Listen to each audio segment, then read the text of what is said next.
कांग्रेस में ही है। देखिए, गांधी परिवार के बिना कांग्रेस कुछ नहीं है। कांग्रेस मीन गांधी परिवार, तो समस्या आप अपने आप समझ लीजिए किसमें। राहुल गांधी ने कहा था दिल्ली विधानसभा चुनाव में हार के बाद, कहा था कि पूरी तरह से एक आत्मचिंतन की जरूरत है, इस तरह की उन्होंने बातें कही थी। लेकिन आपको लगता है कि उसके बाद कुछ सबक नहीं सके? देखिए, मैंने कहा कि 2 साल से घुटन थी, लेकिन हमको लगता था कि पार्टी ने बहुत कुछ दिया है, इसलिए हम समय निकाल रहे थे। लोकतंत्र के अंदर सबसे बड़ी शक्ति लोगों की होती है। जब हम एक मुख्यमंत्री का फेस बनाते हैं और लोग उसकी जमानत जब्त करा देते हैं, तो हम अब कहते हैं कि वो सिखाएगा कि चुनाव कैसे जीतना है, तो हम लोगों के मुंह पे तमाचा मार रहे हैं, हम लोकतंत्र के मुंह पे तमाचा मार रहे हैं। तो निश्चित तौर पे पीड़ा जो है, हमको लोगों की विश के हिसाब से चलना है। हमको लोगों के ऊपर अपनी विश थोपनी नहीं है। यही फर्क भारतीय जनता पार्टी और कांग्रेस की राजनीति में है। लवली जी, 2 साल से घुटन थी, तो अब तक इंतजार क्यों कर रहे थे? कोशिश कर रहे थे कि आगे भी इंतजार करें। कोशिश मेरी ये थी कि जिस पार्टी में अपनी जवानी लगाई, जिस पार्टी में अपना छात्र जीवन लगाया, जिस पार्टी की राजनीति में अपना पूरा सब कुछ लगाया, उसको ना छोड़ें।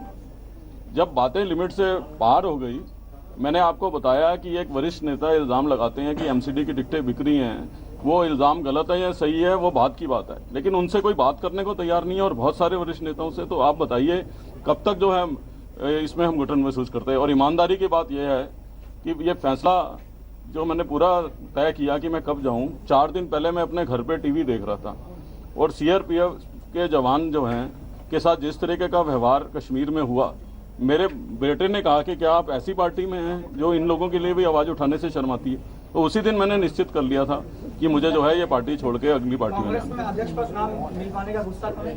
हाँ जी, अध्यक्ष तो मैं रहा हूँ, मैंने खुद इस्तीफा दिया था, मुझे हटाया नहीं था किसी ने, आपको अगर याद हो तो। और मैं ही वो आदमी था जिसने पार्टी के लिए कहा था कि मैं चुनाव नहीं लड़ूंगा, पार्टी के लिए काम करूंगा। तो आज कोई इलेक्शन लड़ने के लिए मैं यहाँ नहीं आया हूँ। आज कोई ऐसा समय नहीं है कि कोई इलेक्शन सिर पे खड़ा है जो मुझे लड़ने जाना है। मैं बिना किसी लालच के एक आम कार्यकर्ता के रूप में नरेंद्र मोदी जी और अमित शाह जी की नेतृत्व की काबिलियत की वजह से जो है इस पार्टी में आया हूँ, किसी लालच से नहीं आया हूँ। बाद में कर।